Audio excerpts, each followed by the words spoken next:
Hey Lux, Intangam? utena mfondini wacoca kangaka kwenzuku. Yintoni uvasa kangaka kwenzuku? Futhi ndivasa kathathu ngoku November ngoku. Madoda. Yile nto ufike late nalapha kusete mfondini, awuyayivasini. Fondini, funeka ngoku uvase kathathu November ngoku. Yabo ngoku November ngomnganam. Funeka uvase kayi-3, uvase kusasa, uvase emini, uvase ebusuku. Yabo ngoDisemba uqala nge-1st, Ya.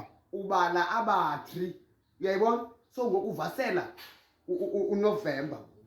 Uyayibona? Uvasela uDisemba. Uvasele noJanuwari. Amanzi ngoku ndawaphatha ngoFebruary ngoDisemba.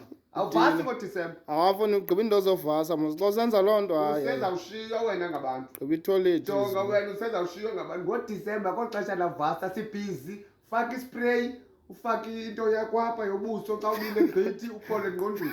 Ndiyakuxelela. Utsho kanje? Fondini, akho xesha lavasa sifikile. Intaka ikhalile ngoku. Hayi uDisemba. NgoDisemba kusakhanya intaka ukhala imfene ho. Wena usalibele kuvasa uthuswa simfene ngapha. Kulethi ngoku. Most special ongenamali. Hayi kongenamali hayi ke ndanga yuza yaxalela nakushiye weyi. Ibale mfana.